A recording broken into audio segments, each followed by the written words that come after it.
All right, guys, before we get into our podcast, this episode of the Morning Skate is brought to you by Key Sparkling Water. Head over to keysparklingwater.com. Use the promo code TMS24, save you 20% off your purchase. If you guys are in Saratoga this weekend, the Belmont Stakes were in Saratoga this year and next year, and Key did a great job. They went over to Kings. They got signs up everywhere. Everybody was talking about it. Shout out to my buddy Kyle at softball who came up to me. He's like, dude, you gave me a key last week. I really like it. I go to Fat Paulie's, which we've talked about, to pick him up. I thought that was pretty cool. They're doing really, really nice shit. And it's healthy alternative, dude. You know what I mean? Can't be drinking beers every day. Let's mix in a couple, Key Sparkling Waters, maybe a little bit of vodka, and just full send on the boat. So that's keysparklingwater.com. Promo code TMS24 saves you 20%. Brownie is drinking one right now. Do you have anything to say about it? Phone, wallet, key, and shout out to the guy who was trying to interview the horses. I saw that. Okay. All right. Shout out. He was like, I have a question for the horse. It was funny. Key Sparkling Water, guys. Play the music. The countdown going on right now. Morrow up to Schultz. 5 seconds left in the game. Do you believe in miracles?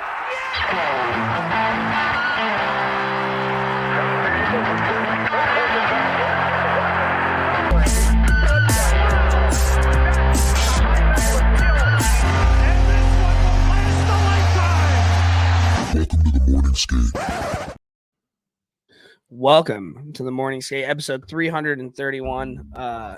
Kind of sad boy hours because I'm gonna have to talk about something I don't really want to talk about here in a little while. But enough time has passed. I think you should be okay. I had myself a little bit of a weekend. I went to Hardy, which was sick. I don't know if you know who Hardy is. He's like a country guy. He was the great. Hardy brothers from wrestling? Spelled the same way. Not one of the brothers though. Gotcha. Never heard of him. Kick-ass concert. Went there. It was very spur of the moment. I got home from work and one of my friends couldn't get rid of her tickets. I'm like, oh, hey, I'll do that. So that was sick. And then yesterday we went to the Horseshoe and drank all day for the Belmont. It was a pretty good weekend. And then I changed the oil in my truck in my mom's car today. And you better believe I wore my Bulldog Paintings blue collar Tennessee orange t-shirt. I don't know if you did that on purpose, but go Vols. Yeah, that's kind of what I've been up to. What's been going on with you, man? Oh my God, this week. So Thursday, I drove up and back I drove from my house up to Burlington, Vermont, and then down to the South Shore to deliver beach stairs from the seawall down. One of Riley's godfathers got them up there at a significant discount, enough that it made sense for him to hire me for the day to load them up and go. Hey, can I tell you? Want to tell me? I got a story for you, actually. Okay. Hold on. Let me keep going. So that was Thursday. I was in the truck for I think it was a total of 13 hours by the time it was all said and done. But we got them all delivered. Friday, I was junk, and Riley had a bunch of stuff at her school. So I took the day to do all that stuff. And then her school marches in the Boston Pride Parade. So we were in there for Saturday.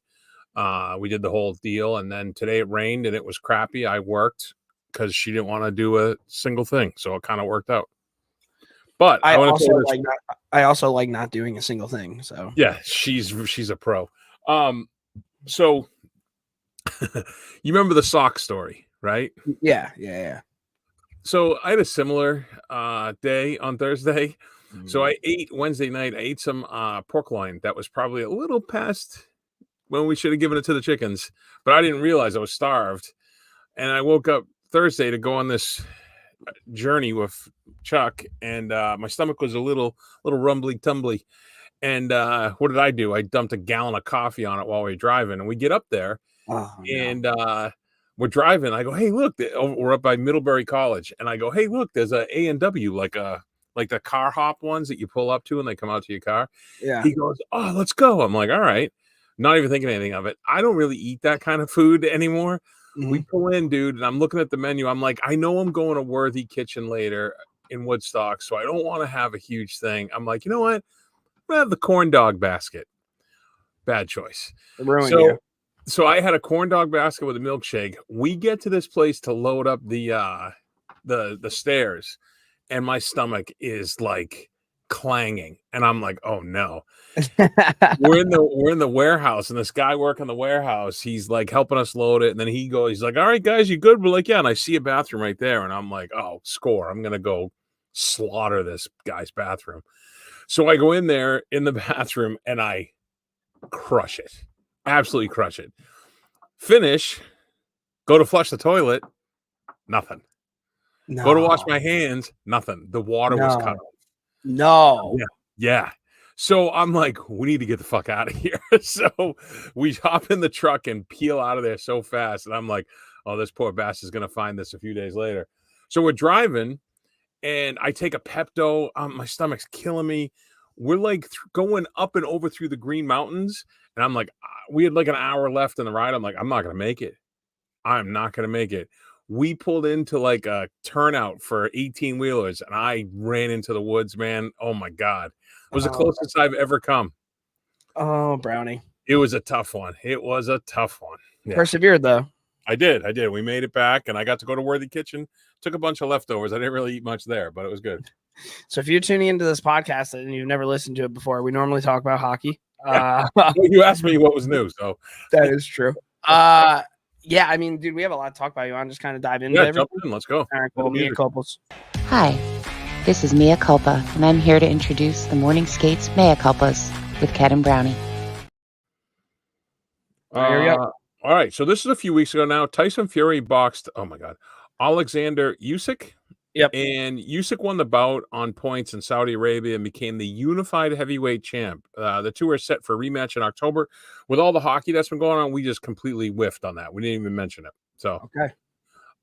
So that kid from Notre Dame, the Alabama quarterback who transferred over, remember we talked about him a while ago, Tyler Buckner.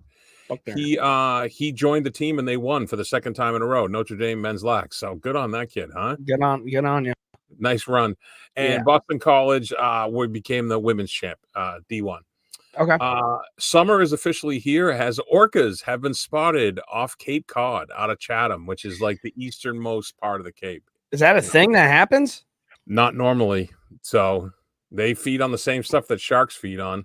Interesting. I don't know what it is. I think it's one of those things where your phone listens to you because now I have orcas on my TikTok all the time. They're awesome, and right? They do fucking damage, dude. Oh yeah. Holy shit. Too bad Vancouver's such a soft team to have that logo. So a couple other things. I'll go a different order. So I wanted to give a heartfelt thank you to the Bruins. They overachieved, and I said how grateful I was, but a couple of my buddies were like, bro, you kind of glossed over that. So this was a hell of a year and a hell of a run by the Black and Gold, and I wanted to say thank you to the organization. Thank you to Sweens and Neely, and let's get it going one more time. I mean, they did a lot, dude. They lost their 1 and 2 centers. Yeah, and still, right. Yeah. And then this one gets brought up every time Fink is on. We got to find out what Fink does for his sound, because it sounds like, from what I was told, and this is the direct quote, we sound like we're talking on tin cans while Fink is like, good morning and welcome to the Drive Time DJ. No, I don't believe that at all. I think ever since I got this mic is way better than the other mics that we had. Oh, yeah? Right. Oh, yeah. I think so. Like night and day. Everybody's stroking Fink off. Jesus. Yeah, but Fink, thank you for coming on, dude. Appreciate it. And hey, in the group chat, fuck you, those stupid gloves. Yes. All right, yeah. A lot of NHL. Let's do it.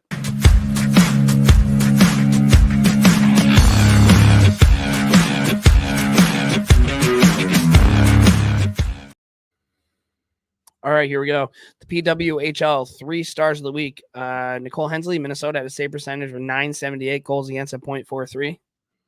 Pretty fucking good. Michaela Caba had 3 goals, 2 assists, and 5 points in the final 4 games played, tied for the most points in the postseason. And third star Taylor Heisey, Minnesota, goal, 2 assists, and 3 games played, tied for most points in the postseason. She's fucking nasty. Oh, yeah. The May Supra Stars of the Month, monthly awards including 3 forwards, 2 defenders, and 1 goaltender. Michaela Cava for Minnesota, we just kind of mentioned what she did, but put up the same amount of points in the postseason as she did in the regular season game. That's a nice stat to have in your back pocket for her. Yeah, 100%. That's shows up when it matters. Exactly. Taylor, we just did this. Yeah. 5 goals in the finals, 5 goals in the playoffs. 4 in the 54% of the dot. Alina Mueller, our friend for Boston, 3 goals and assists, 4 points in 9 games played in May, and second on our team in scoring in the playoffs. set up the Montreal series winning goal and scored the overtime game winner in Game 4 versus Minnesota. Had over 25 minutes time on ice throughout the playoffs, leading all of the Boston forwards. Sophie Jacques, defenseman for Minnesota, Thanks. 2 goals, Yeah. 3 assists, 5 points, 12 games played in May. Tied for first amongst defenders in the playoffs. One of only 3 defensemen to score in the playoffs, and the only D to have 2 goals. Averaged also over 25 minutes per ice or time on ice, and led the league +6. Megan Keller, defenseman for Boston, 1 goal, 4 assists, 5 points in May. Second highest points among D. In the Montreal elimination game, led all skaters with 7 hits and over 28 minutes on the ice. In the playoffs, 2 times hit the 40-minute mark in the game while averaging 30 minutes, 37 seconds for the entire playoff run. So she's a beast. Wow. And then another friend of the podcast, Aaron Frankel, started all 8 games for Boston with 580 minutes time on ice, which was 240 more minutes than the next highest.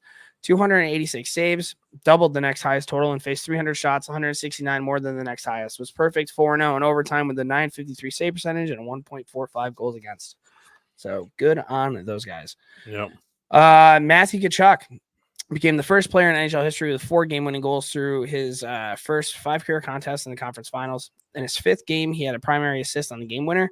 He also passed his dad in points in the playoffs. Big Walt had 56 points in 89 games played, while Matthew already has 57 points in just 61 games played. And in leading to more frustration as captain of Ottawa and Brady's 6 NHL seasons, the Senators haven't made the playoffs. A lot of rumors about Brady Tkachuk. I don't know if you've seen this. A lot of ones, him coming here. But I don't think it'll ever happen. Or New York. Yeah, of course. That. You know why? Which 2 fan bases love to be like, that guy's coming here? Every time. I know Hal's listening to this right now being like, shut the fuck up, Ked. Don Waddell resigned from his position of GM and president of the Canes. Eric Tulsky has been named interim GM, and just 3 days later, Waddell signed on for the same positions with the Columbus Blue Jackets. And then Jacob Slavin was awarded the biggest, softest soy boy in the league for the 2nd time, the Lady Byng Award. New York Rangers. I'll talk about that whenever we get there. Okay. Carter Gauthier was named USA College Hockey Player of the Year. This is Anaheim Ducks news. It would have been Flyers news, but he had a big dump in his pants and demanded a trade. So USA Hockey College Player of the Year. Anders Lee is the winner of the King Clancy Memorial Trophy. This award is given annually to a player who best exemplifies leadership qualities on and off the ice and has made a noteworthy humanitarian contribution to his community. Anders Lee, I feel like the Islanders are so fucking boring, and they've always been so fucking boring, where if Anders Lee were to go somewhere else, I bet he'd be a lot of fun to watch. He's kind of he'd be a problem on a team where he wouldn't have to be the guy. Oh yeah, if he was the 2nd or 3rd guy for sure. Yeah. He would be. What's going to happen to him? He's going to go late in his career, and he's going to hop on with Vegas or Tampa, and everybody's going to be like, God damn it, I fucking hate him. Yeah, dude. He has giant legs, dude. Yeah. NHL trade. Nashville sent Ryan McDonough in a 2024 4th round pick to Tampa Bay for the 2025 2nd round and a 2024 7th round. I guess once the season ended, Ryan McDonough's like, hey, listen, man, if there's any chance I can get back to Tampa, I'd really like to go there. And they made it happen for him. So I will say this speaks to Barry Trotz for Nashville. And it also speaks to, what's his name? It's on tip of my tongue. The GM for Brisebois for Tampa Bay. Every single fan base, when they trade away a guy that's universally loved, is maybe he'll come back. And it never, ever happens, right? Yeah. That's little kid dreams. But they actually made it happen. So good for them and good for McDonough, because that's really where he wanted to be. I think it was Trotz. They interviewed somebody and they talked about McDonough and just how much he meant to the team and just outside of hockey being a great human. Yeah. I just thought that was cool, because if it were me, I'd be like, fuck this guy. You know what I mean? If I'd be like, why does he want to go back here? I would be so pissed if I was a Predators fan, but then everybody in the Predators is like, don't be like that. He's a fucking awesome dude. We just tried to help him out. So shout out to them. Seattle named Disco Dan Bilesma the 2nd head coach in team history. He was introduced earlier this week ahead of his Coachella Firebirds opening the Calder Cup Western Conference Finals. A lot of people, recycle league. Bilesma had some pretty good success, but you also got to remember he had Sidney Crosby, and there's no Sidney Crosby in Seattle. Peak Sidney Crosby, peak Malkin, peak Letang, Fleury. They were pretty good, dude. But I mean, he was a good coach. I think he was a little too intense for a lot of players. I think that's what kind of rankled people about him. Mm-hmm. But he's doing a heck of a job with the Coachella Firebirds. So I mean, he's put in his time. So we will see what happens there. The PWHL awards, the award winners will be announced Tuesday, June 11th, with the draft on Monday. Per the league, the team's names will also be announced in August. The league is also targeting late November for the start of the season. The Billie Jean King MVP Award, New York City's Alex Carpenter, Montreal's Marie-Philippe Poulin, and Toronto's Natalie Spooner were nominated for that.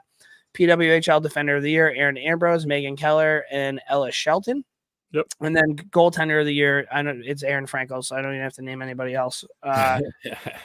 So that'll be cool to see everything going good with there. I mean, It seems like this league like really dug in. Like I think it's definitely way better run than in previous times. So the New Jersey Devils hired Sheldon Keefe as their new head coach. In his opening remarks, Keefe remained as awkward as ever. After 5 years and 6 playoff rounds, I'm a far better coach than when I arrived in the NHL. Okay, bud. Yeah. I just we'll see what happens with this. If I'm a Devils fan, I don't hate it. No, like I told you when we talked about it, I've come around on him a bit. We talked about it when the Bruins eliminated Toronto. Dealing with that, what he dealt with there, and having to take the hit when your generational talent was really, really sick. Right. And couldn't play. That's what the fucking team said. Like, if you're Austin Matthews, how do you even allow that to be said? So for him having to deal with all that nonsense and to come out of it, and seems like he's good mentally, and we'll see what happens. Although I think he's got some prima donnas in New Jersey too, but we'll see. It was funny that because Craig Berube's coach of the Maple Leafs now, right? Yeah. And I saw the picture, and it was him and Mitch Marner in like a booth in like the corner of the restaurant. Yeah. It was like right after he got hired. And somebody tweeted out, he's like, Berube's really making his presence known. That's the first time I've seen Mitch Marner in a corner since he's been on the Toronto Maple Leafs. And I was like, okay. It's probably like in Bronx Tale where Mitch Marner went to go out and Berube's like locked the door. He's like, now you can't leave. Yeah. I wonder, I wish I could have been a fly on the wall for that conversation. We'll see what happens in Toronto. Edmonton, Leon Draisaitl, Connor McDavid, and Evan Bouchard are the first trio of teammates with 20-plus points each through the 2 rounds of the NHL playoffs.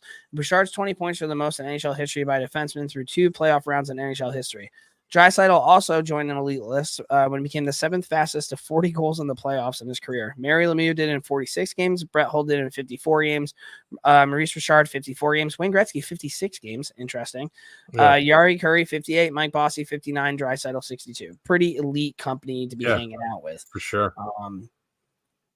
So another coaching move. Winnipeg hired Scott Arniel as their head coach in a move that didn't sit right with everybody. Former NHL Mike Commodore on the hire, massive mistake by the Jets. Scott Arniel is a loser. He's been a loser his entire career. Got a chance years ago. His arrogance ruined everything. He spent the last 14 years with his nose up assholes and his lips wrapped around balls. Okay. Love Commodore coming in hot from Commie. Dude. Arniel replaced Ken Hitchcock as head coach of the Columbus Blue Jackets and went 34-35, 0-13 in Commodore's last season with the Blue Jackets. Rumors of jealousy over money and contracts hounded the team and coaching staff. So, yeah, I don't know if you remember, but that was a little bit of a shit show towards the end there. Big time. Yeah. I mean, Columbus kind of always has been a shit show. LA Kings removed the interim tag from Jim Hiller after he went 21-12-1 after replacing Todd McKellen as head coach next season. Good for him. Yep. Former Canuck forward and first round pick of the New York Rangers, Manny Malhotra, has been hired as the new head coach of the Abbotsford Canucks in the AHL. He was the former Toronto assistant coach, so good on Manny Malhotra. I always liked him, actually, as a player. I didn't, because he was supposed to be way better and whatever. He was a high pick. They thought he was going to be sick, but I didn't know that. Yeah.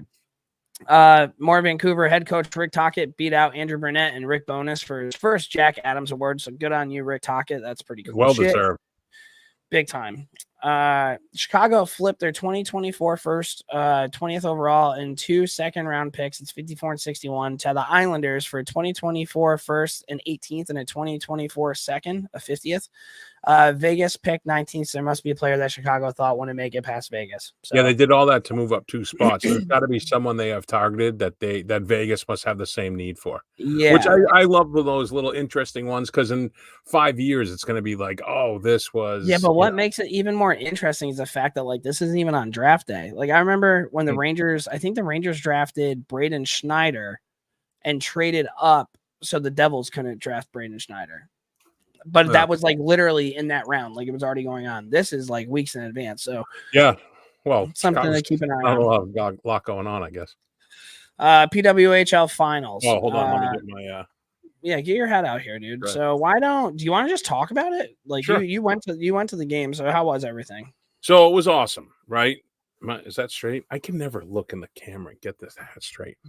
So it was great. I mean, it sucked, right? Because I was pulling for Boston. But let me get to we'll do game 5 first. I mean, game 4 first. So game 4 of the finals, series tied 2-2, heading back to Boston for the championship game.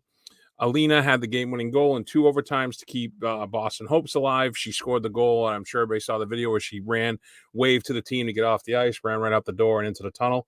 Frankel made 33 saves, and the Minnesota scored. Sophie Jakes scored, but it was waved off for goaltender interference. And then just minute 27, Mueller won the board battle, streaked into Minnesota zone where, Teresa Schaffazal, I know I butchered that, found Alina in full stride at the top of the slot. Her wrister over the glove ended the game, and, she bolted for the tunnel, which I thought was a great sally. Then in game 5, that was the game I was at. This was the championship. The Walter Cup was in the building. Minnesota wins the first ever PWHL championship at Boston. They scored a 3-0 win. Kendall Coyne-Schofield had the empty netter.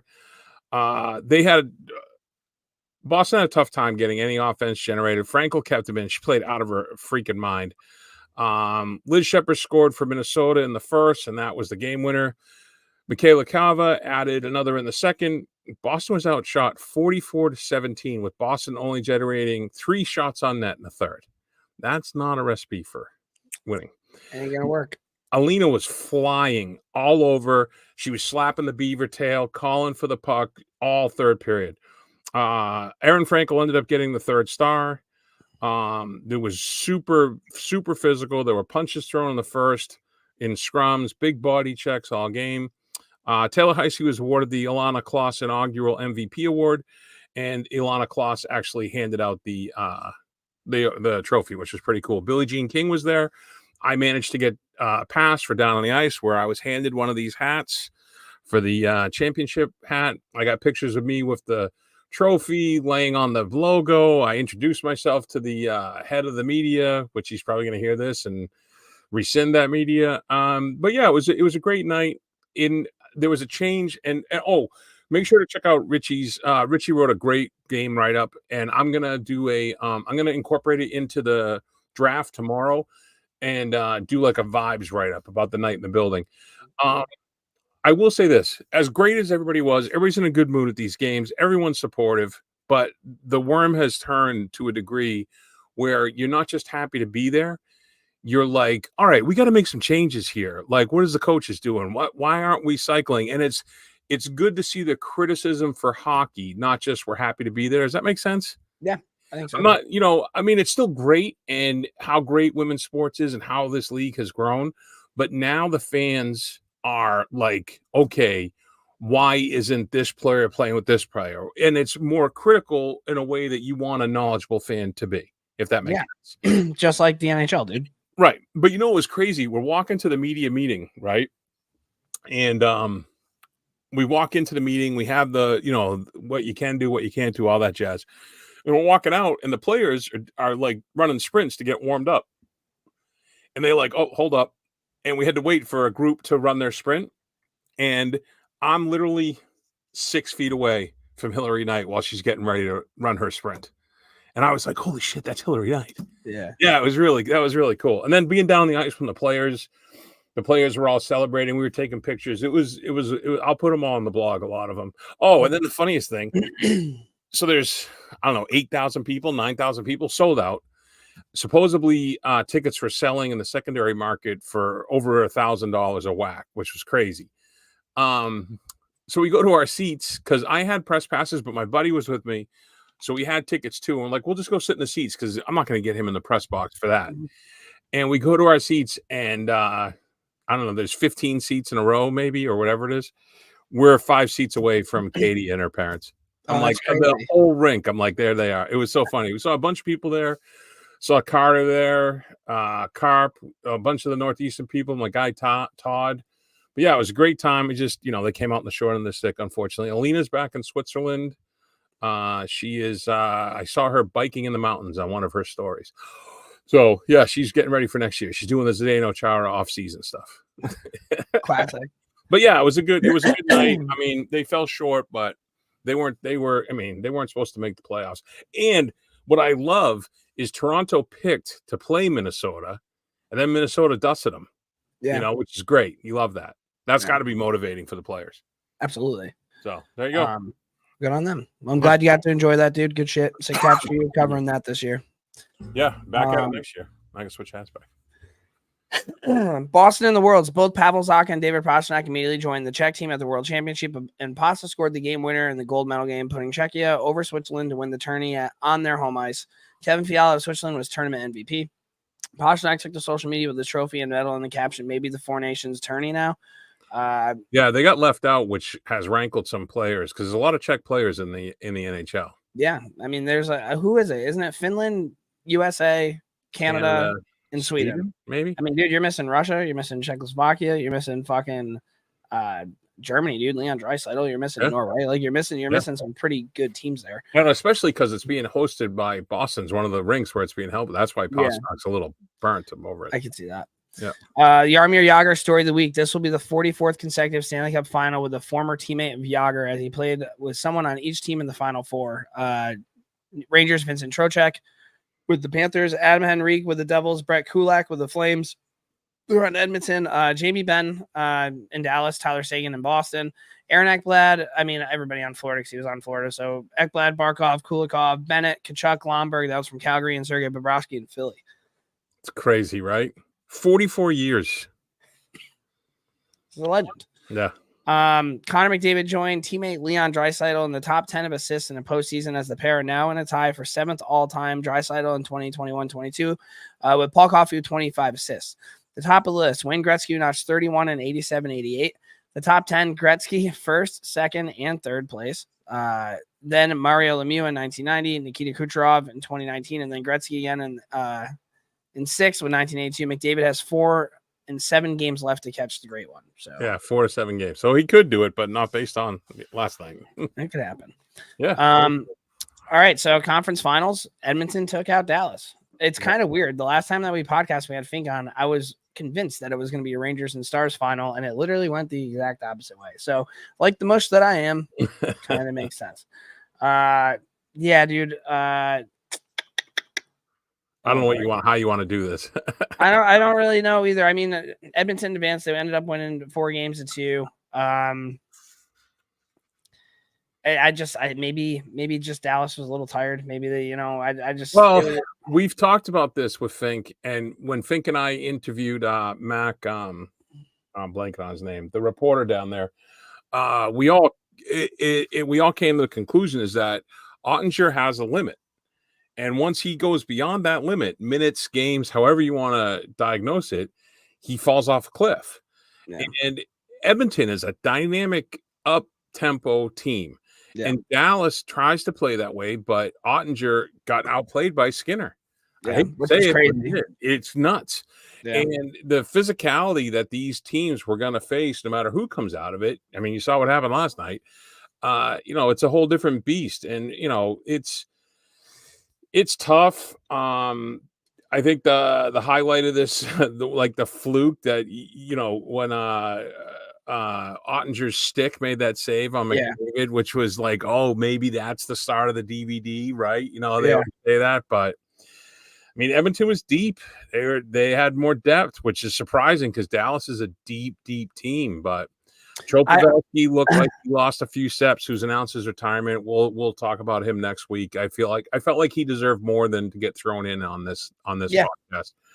But yeah, I mean, Ottinger was, putting up like 800 save percentage, 885 save percentage. That's not going to get it done. I would agree, but I'm not putting the whole thing on him either. No, I don't mean it that way. It's just that Stuart Skinner doesn't have McDavid and Draisaitl coming at him. You know what I mean? Like that sucks, dude. Yeah, like, that's gotta blow. Yeah. Yeah, I mean that's And kind of then, it's only those two, but Ryan Nugent Hopkins all of a sudden went back in time. You know what I mean? Like he had that one game where it was like vintage Nuge. Well, actually better than ever Nuge, I guess you could say. Yeah, it was just sucks. It fucking blows. So sorry about that, Fink. Yeah.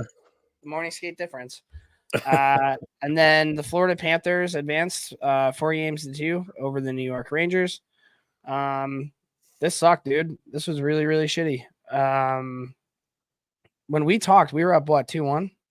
Yeah, I think so. It was I don't know, man. I don't think they have what it takes. There's a couple things. I didn't really care for the refereeing in the series. But I'm not going to blame it on that. Like, if you're going to win a cup, you need to be able to battle through shit. I wanted to say I didn't really care for that. I thought Florida kind of got away with a lot of shit. I think every single franchise fan base that's been eliminated can say the same thing. Yeah, 100%. The officiating, there's something that needs to be addressed in the offseason because the game is too fast for the officials. It seems to be, and there's too much judgment held by the guys on the ice and emotions. I think it almost needs to be off ice official who can like radio them and be like, "Hey, that was not a high stick. He threw his head back. Call him for the dive. Forget." I'm just about consistency. If you're gonna call something, I agree. Call that both ways, right? Yep. So I had an issue with that. I thought with how lethal the Panthers' power play was, the Rangers probably could have done a better job of trying to stay out of the box. But I told you we talked about it. I'm not trying to kick you when you're down, but I told you when we talked before is that the Panthers, they're so good getting inside your head and getting under your skin. All those post-whistle scrums, once New York started biting into it, that's where Florida had them exactly where they wanted. And the Rangers would get the call on Gustafson. Like, I could not fucking believe that they called that. It was, I don't know. I thought that they had the breakup day and they interviewed some people. I'll get into a couple of those things. But the one thing that I did like is they asked Chris Drury about it. And he said, listen, we know that we have the players that can get it done. Like, I think he's talking about them individually. And then he kind of said something along the lines is we need to figure out if these are the players that can work together to get it done. So it was like, which I like that because now you're telling me, because like, yeah, Mika Zibanejad can put up 80 points during the regular season, but when it comes to the playoffs, he's the biggest bitch I've ever seen play the game of hockey. So it's like, now I'm glad other people are saying this. Jacob Trouba played with a fucking broken ankle, like just part of his ankle fell off out of the bone. Is what I understand. Ryan Lindgren played with a cracked rib. He said the breathing wasn't that bad. It was just pain management. Insane. Yeah. I mean, I could go, if you want me to, I could go over every single person on the roster and tell you exactly what I think about them. And trying to keep things a little bit lighter and a little bit more positive. I think if, as a Rangers fan, Adam Fox was hurt. That sucks. But he's dynamic, right? He's won a Norris Trophy. He's gonna be fine. Igor Shesterkin, man, like, he's the playoff MVP for me. Like, holy fuck, the shit that he was able to do and how he would keep them in the game every single game, waves and waves and waves. And there were so many times where the Rangers were down and they were still getting peppered, and he would make one save and then the Rangers would come back and win, and people forgot about that one or five saves that Igor made when we were down to keep us in it, kind of thing. So you have your defenseman, you have your goalie. Vinny Trocheck's a fucking dog, dude. That was one of the best signings I think that the Rangers have ever done. The entire season, you can just tell, like, he gets it, dude, and he wants to compete and he wants to win. And one of the most important things, at least in my opinion, is Alexis Lafreniere is here. He is fucking here, dude. He is a dog, bro. Like, he just a completely other level. And it's really funny because I remember, like, last year and even at the beginning of this year, I would text Fever Boy Rex and I'd be like, dude, I know we took him first overall, and I know he's not going to be McKinnon or McDavid, But like, can he at least do something cool where it's like, oh, I get why that kid was taken first overall. Like, can you do like some sort of toe drag? Can you do something between the legs? Like, can you go bar down? Can you do something that's like, holy shit, that kid's got talent? And he did it pretty much every game in the playoffs. So he was lights out. You need to figure out what you're going to do with your other scoring. Mika Zibanejad stinks. Chris Kreider competed. He won the series against Carolina. Can't get too critical of him, but I think I think you'll see Capo gone. I think there's no way you bring back Wenberg. I think that there's a lot of things that the Rangers potentially could do. So Ryan Lindgren's going to be free agent, but the way he was interviewed, it really made it sound like he was sticking around, which made me feel good. But yeah, I don't really know what they're going to do, but in classic Rangers fashion, they do this every fucking year where it's like, holy shit, dude, this could be the year. And then they don't. So, that was like another good 10 months of my life wasted. So thank you, New York. And that's kind of what I had so many people come up to me this weekend and like take me aside and like put their arm around my shoulder and be like, hey man, you all right, dude? I'm like, fuck. Like, what? Come on, man. Like, can we not do this right now? Like, I'm trying to have a good time. And it's just, I don't know. That was fucking devastating, dude. That sucked. That sucked bad. I will say there's some things so I agree with you. I think your three bright lights going forward are, as much as I can't stand Trocheck, what a fucking gamer, right? Oh my God. Lafreniere, you talked about, and I was saying it all I kept texting you like, this fucking kid. Shesterkin, I mean, I hope it doesn't go the same way for him that it went for Lundqvist, but he's played unbelievable. Yeah. So you got that. Some other things too. My guy Barclay Goodrow, 6 goals in the playoffs, 4 goals in the regular season. That's what you want, right? All the dirty stuff. They said something. I forget when. I think it was John Cooper when he was on Tampa. And they talked about Barclay Goodrow, and he said, you can't have all Ferraris. Sometimes you need a couple Wranglers to get through the mud, or like something like that. I was like, damn, all right, cool. I will say too that they've bought in the team. I mean, there was a game where what game was it? Game 3. The Rangers had 37 block shots. So that's guys buying into the system, right? One of my favorite titles of Larry Brooks. This is back when Torts was the coach. He called them the black and blue shirts. Yeah. Some other things. I hope that wasn't the end of Blake Wheeler's career, because hey, Mika Zibanejad, throw a fucking pizza exactly. up the fucking blue line. And by the way, Blake Wheeler, you just broke your leg. It's your first game back. Now you have to go try to get the puck. Are you fucking kidding me? Wheeler took the penalty. That was one of those smart penalties to take, even though it didn't work out. Blame.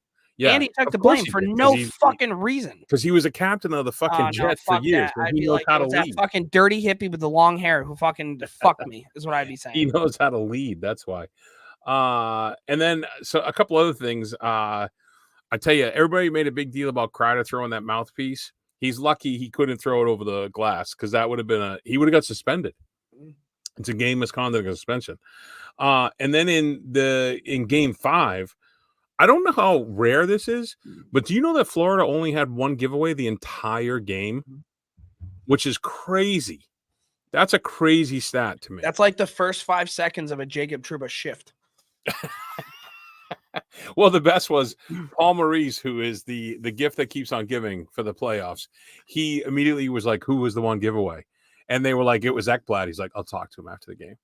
I'm so over Paul Maurice, dude. Now you're over him. So over him, dude. Oh my God. That's kind of what we had there. I don't think it was on here. Maybe. Have we talked about the Amazon Prime thing that they're doing next year? Like a 24/7. No. I was gonna do it the next week. All right, we'll talk about that next week then. Okay. But yeah, so the Rangers, they lost. So and then Brady Tkachuk rumors. There's tons of stuff. Also, the Rangers, they do have some fucking good prospects coming up, man. That Brennan Osmond kid's supposed to be pretty good. Brett Berard looks to be pretty good. Rampy said that he's already signed up for Pilates classes, and his friends can't wait for him to get back to Calgary because he's going to be a celebrity there, and they'll be able to drink free beers. Like, that kid's the man, dude.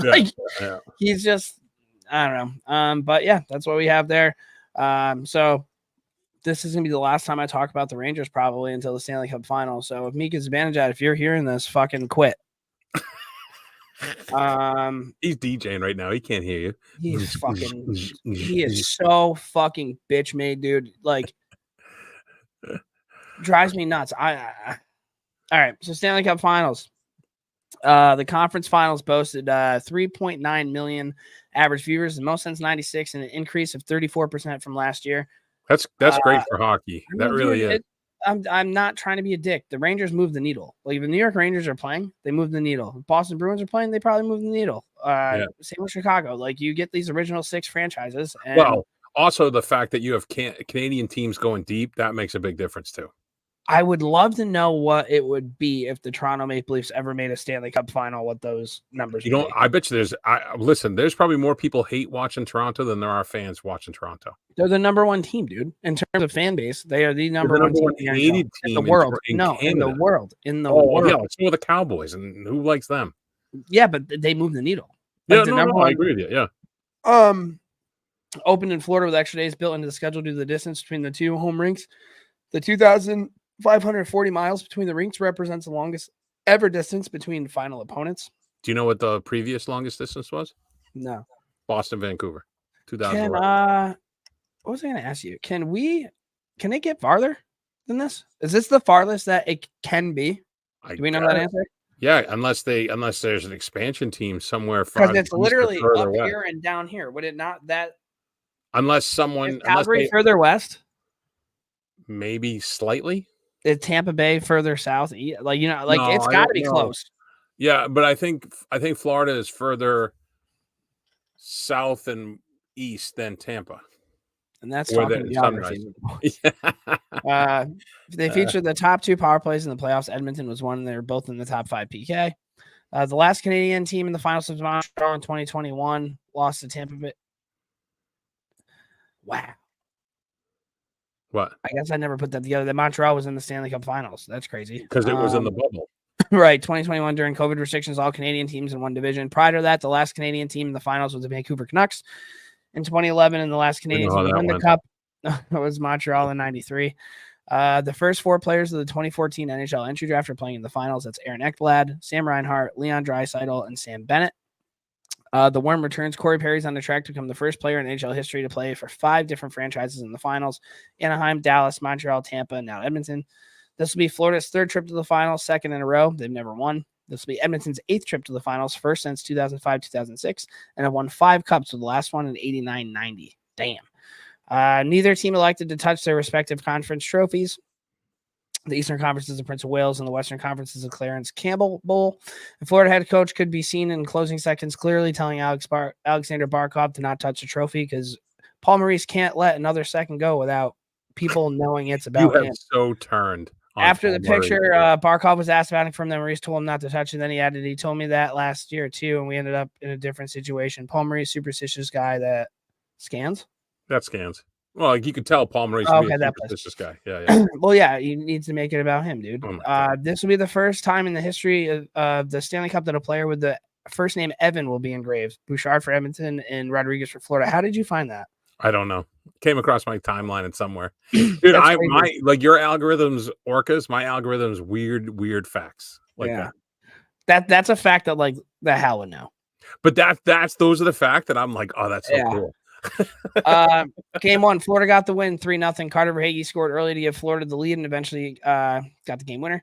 Evan Rodriguez doubled up in the second, and E2 Luosterainen added an empty net goal. Alex Barkov had 2 assists. Brandon Martar, Sam Reinhart, and Sam Bennett all had an assist. Bennett was credited with 11 hits. Yeah, that was the box score. And I mean, there might have been some home cooking there, but he was fucking croaking people. You see him lay out McDavid? McDavid, yeah. Bobrovsky made 32 saves, while Stuart Skinner made 15 saves on 17 shots. Connor McDavid led the Oil with 6 shots on goal in over 25 minutes time on ice, but he was -2. The pair of Darnell Nurse and Cody Ceci were exposed. Someone got outworked on the Rodriguez goal. Game 2 is Monday night. That is. Hold on. I gotta pull up. I'm in a little text group there with a couple of buddies that like one of them still plays beer league. One of them played all growing up and he coaches. What did he say? CC got outworked in the Cup Finals. Fucking weak. So shout out Wolfie. I know he's never going to hear this, but yeah. Yes, Yeah. that's kind of what we have. Game 2 Monday night. Yeah. Who do you got? I like the this. whole thing? I do like this little bit of a break, you know, with the every other and then the extra break, the extra day. I mean, when they travel. I told you guys in the group chat like 3 weeks before the season ended that Florida was going to win the cup. There's as long as everyone's healthy, they're so deep, so strong, and so fucking relentless. There were times it looked like there were 7 players in red on the ice. They just like a pack of hyenas. They really are. And I think McDavid's like, what the fuck? Because he's going to, at home for Florida, they're going to match up Barkov with him. And Barkov's going to stay with him all 200 feet. So, you know, they're going to throw Draisaitl and him together when they need to, but they're going to have to do something. I think you're going to see a lot of lineup manipulations. I don't think you'll see Nurse and CeCe together as that third pair again because they got exposed. And Florida just runs and runs and runs, you know. Got you. 15. They have 19 shots on net or something. That's all they needed. I have Edmonton winning the series. Shout out Ken. Listen, Kenton, I love you, but I don't think it's going to happen. I think it's going to be Florida in 6. Oilers are going to win in Edmonton just to be fucking dicks. Oilers in 5. Okay. All right. Dump and change.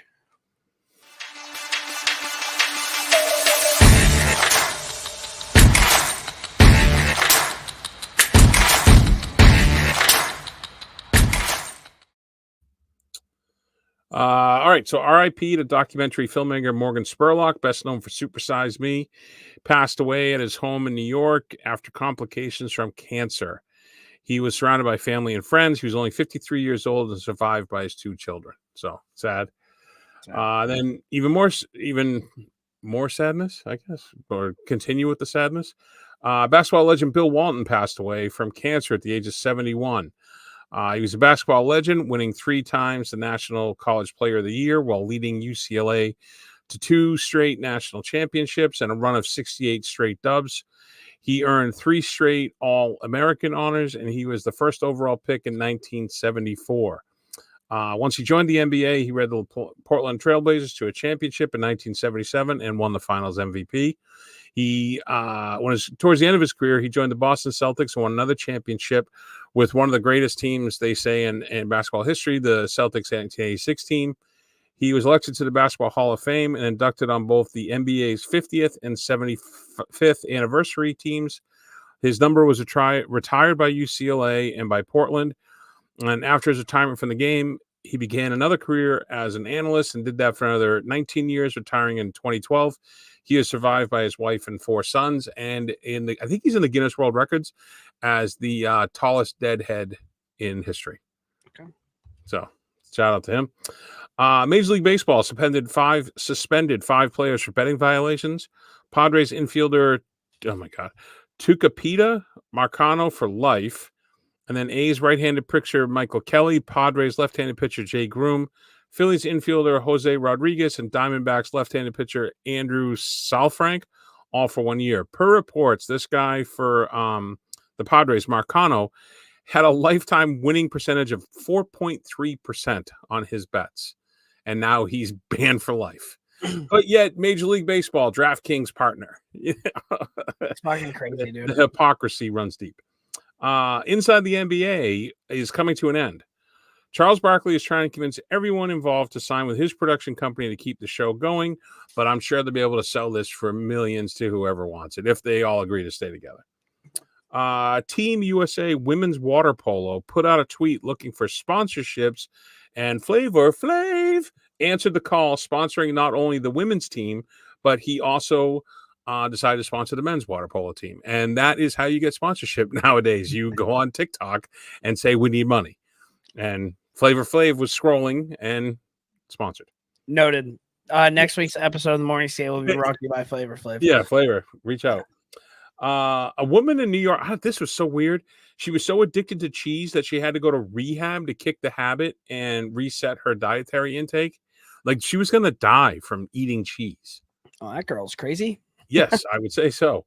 And then this one's a good story. Birmingham Southern University has overcome quite a bit this season to make it to the D3 College World Series. However, They won't recover from this latest blow as the college will not exist by the time their run is over.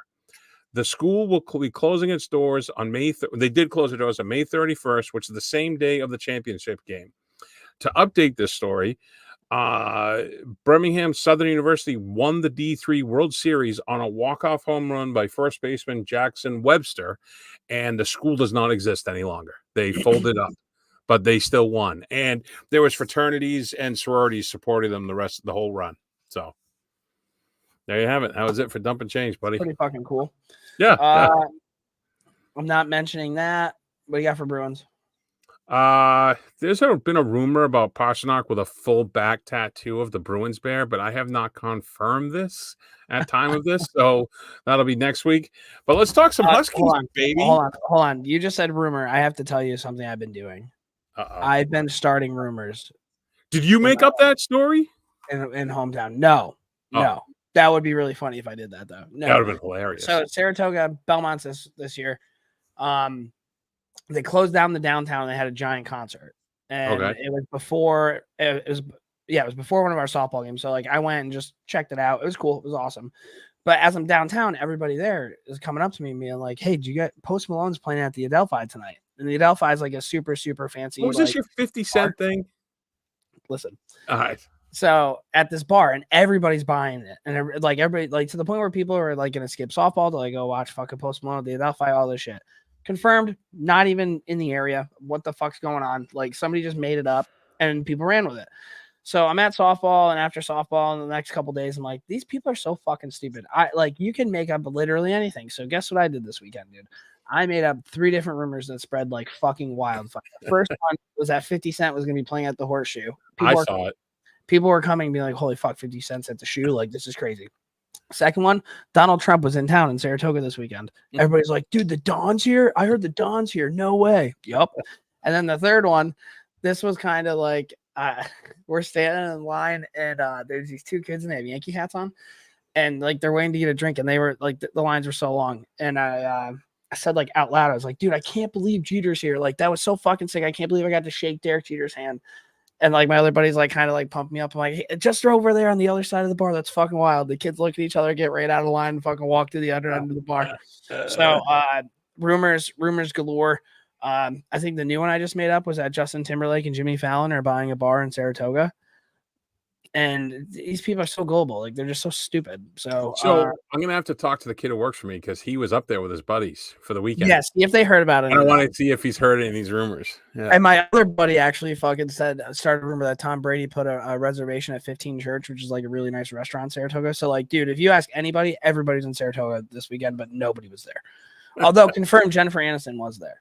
So, kind of cool. That's what I have. So, Husky time. All right. So, Megan Carter, Katie Knoll, and Gwyneth Phillips have entered the PWHL draft, which is tomorrow, and then the awards coming out on Tuesday. So good luck to all 3 of them. Good luck. I hope all 3 get drafted. So there's some new Huskies, buddy. First is transfer student from Minnesota Duluth forward Katie Davis. Per head coach Dave Flint, Katie is a quick and dynamic forward who will look to bring grit, speed, and experience to our lineup. She will be a great addition not only on the ice, but also in our locker room and community. Per Coach Karp, tons of speed. She's a gritty player that can produce and a great kid. Perfect. So that was the grad student. Was she grad student? Yeah, I believe she's a grad student. These are all freshmen. Morgan Jackson. A pure goal scorer, super skilled and still gritty, amazing at the net, very high IQ, and makes great plays on and off the puck. Lisa Johnson. This is the goalie. Johnson is athletic and has great size, technically sound, makes the save she should, and is really good on her angles. Tuva Kandal. Kandal is like a bigger Lily Jovetic, just nails. And Jovetic was that one from Beverly Hills who was real physical, the defenseman. She played with Carter. Super tough, very physical with a heavy shot. We got another one too, Tristan Thompson. Yeah, but that's gonna be next week because Carp didn't get back to me. But I will. Okay. Hey, shout out to Tristan because she's followed me on Twitter for like a few years. So shout out Tristan, welcome aboard. We will go more in depth. I wanted to give her due. So that's why I didn't mention her. this week. And then so there's been a lot of rumors about Matthews floating around the Twitter's verse. Mhm. Is that how you say it? Twitterverse? So I did some digging and I spoke to the ready for this one? I spoke to the vice president of communications for Northeastern University, not even athletics, the university itself. So this is the statement I received. Matthews Arena is more than a century old and reaching the end of its useful life. It has recently undergone structural modifications that will temporarily extend its use. Simultaneously, the university has been making long-term assessments regarding the increasing demand for state-of-the-art athletic and recreational facilities on our Boston campus. This is why we're beginning the process to explore new options with the BPDA. So that's the Boston, something with the Boston. So everybody made this whole big thing about the filing that Northeastern did. That filing is basically PA soil and stability test. They do them a number of times, like every 3 years they do them. So everybody ran with this, that it's this big giant thing. And I hate to say it, but you're all wrong. And your boy Brownie got it right. So Matthews is not, it's not going to be here in 30 years, but it's also not going away.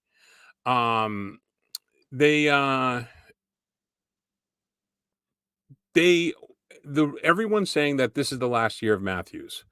And I have it on good authority that this definitively will not, N-O-T, not be the last year at Matthews. So everybody can take a deep breath, chill out, and enjoy the friendly confines of historic Matthews Arena for a little bit more.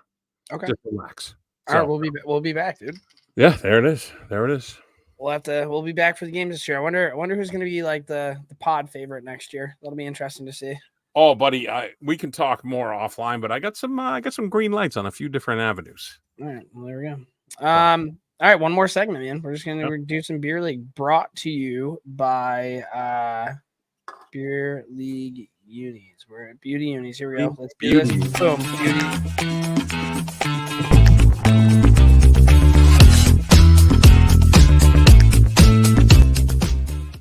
866-207-UNIS. There we go. We got this going. I think we're good. Hell yeah. BeautyUnis.com. Head on over there, guys. Superior quality jerseys, complete hockey uniforms, bag, and apparel. They have really nice shit, dude. And I'm actually pretty pumped about the jersey that we are going to look at this week.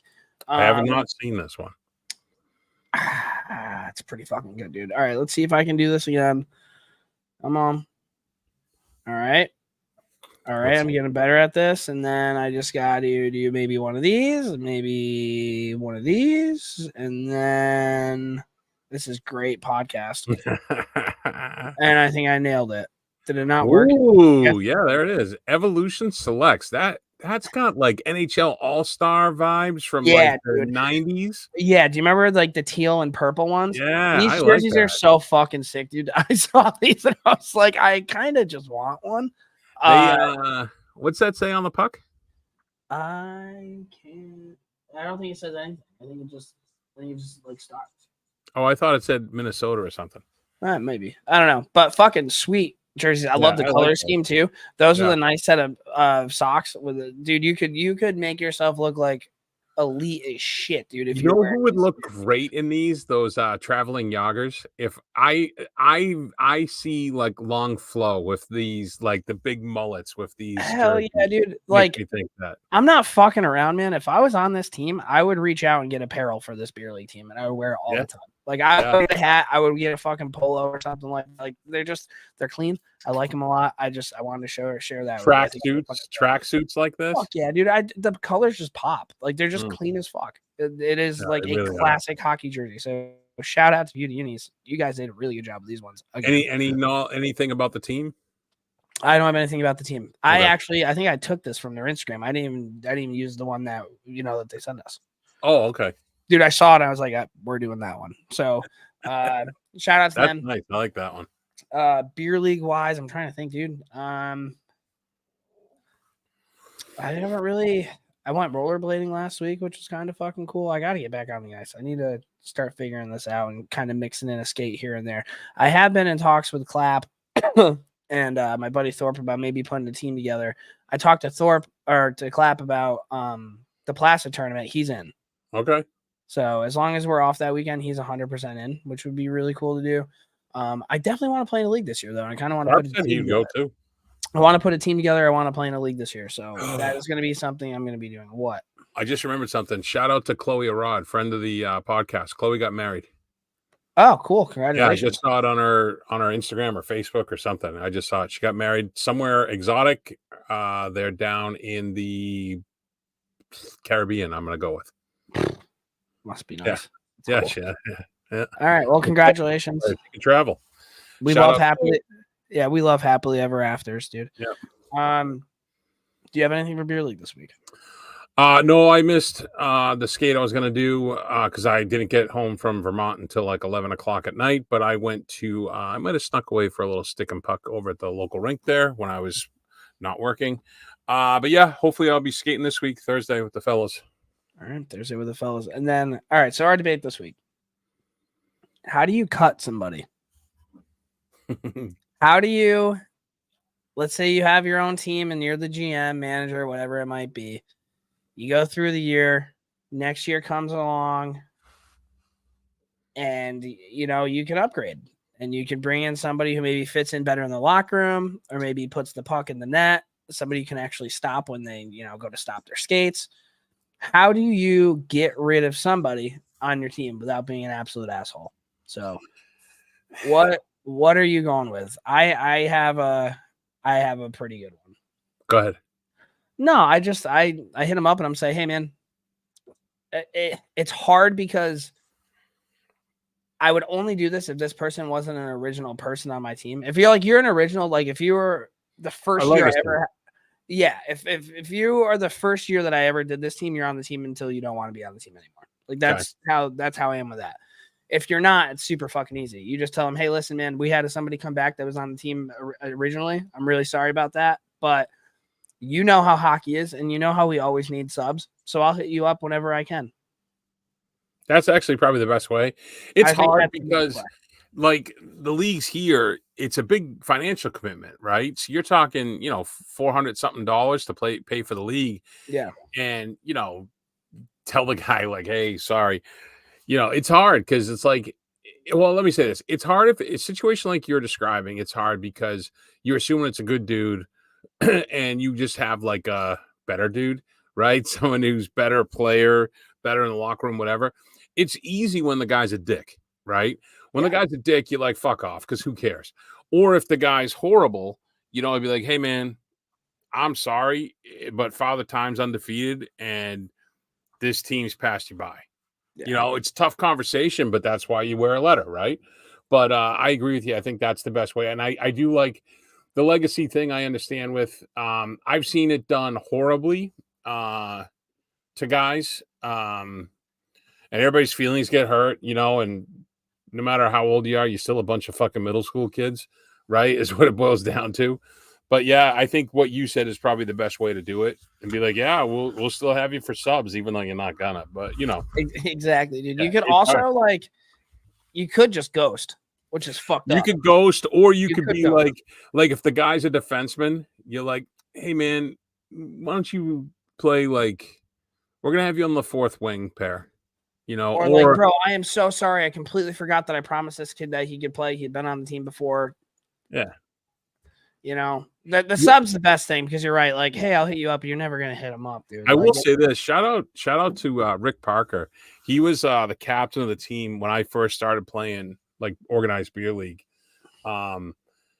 He had the respect to everyone in the locker room, and he would just tell guys like, yeah, team's going a different direction. Sorry. Yeah, he also, in the playoffs, his line was, you paid for 20 games. Those are done. And he would limit guys' ice time. We went to that Toronto tournament, and guys were fucking off, like drinking ahead of time. Because you always had the conversation. We going up here to win, or we going up to party? Yeah. So which one you want to do? If you want to party, then we'll all party, and that's who cares. If we're going up to win, then let's fucking dial it in. Yeah. And the team voted we're going up to win, and guys fucked off and went out drinking and all that, and he fucking benched them. Yeah. Yeah. I love that though, dude. Yeah, he's the best. I would love to reach out to him and get him to come on the podcast. I should do that this summer. We should have an episode this summer that's just strictly beer league. And I'll tell you, the kids that I coached that won the beer league, they're probably listening right now. They were dying to come on last year, but they couldn't get their shit together. So they would love to come on. One of them's a cop now. we should try to pick like 2 or 3 beer league legends from our beer leagues and have them on a podcast. Okay, For like that's a good 10-minute idea. clips. That's a good like a July or like no, because July like August because we have the trades and everything. Trade line, yeah, that's a good idea. Yeah, it's not bad. I like that. We should definitely do that. That's what we have. I think that was pretty good. Yeah, hour 5. We went through a lot. Yeah. So we got it done, dude. We're just out here giving away hockey information and news and entertainment. So today's what? Sunday? They play Monday and then Thursday? Yeah. So maybe we'll try to do one after the Thursday game. Not that night. I'm saying Friday or Saturday, depending on your schedule and my schedule. Okay. Yeah, we can definitely try to figure something out. Yeah. But what else you got? Anything? No, that's it. Jerome, I hope your son gets drafted high in the draft upcoming. And I don't know. I didn't look for his daughter's name on the PWHL draft. I don't know if she's in there, but if she is in there, hopefully she ends up in Boston. And to any PWHL general managers, listen, we all know that Carter is Canadian Olympics bound, right? So Megan's going to get drafted. We all know that Gwyneth Phillips is top 3 women goalies on the planet. So you know she's going to draft it. But I'll tell you right now, every single team in the PWHL could use some grit. And you know who's got grit? Katie Knowles got fucking grit. Knowles got grit, bro. And listen, if you are on the fence between Katie and another player, I'm going to tell you, Katie will do anything. She will lay out. She eats pucks. She will get in your face. She will have your back. Can't endorse her more enough. She plays a lot like Jerome McGinley. Yeah, here we go. See how I brought that all back? You did. Yeah. You did. So, and God bless you, Jerome McGinley, and God bless you, Katie Noel. Hopefully, we'll see you on the draft. I want to say, go ahead. This might have been the first podcast that we've ever done that you have never, not once, mentioned Patrice Bergeron. I almost did it on purpose when we were talking about the 2011. I was going to go Bergeron, but I held back to see if you were paying attention. So, that is crazy. Good on you, Brownie. You're moving on. Yeah. All right, guys. Thanks for tuning in. We'll talk to you guys next week. See ya.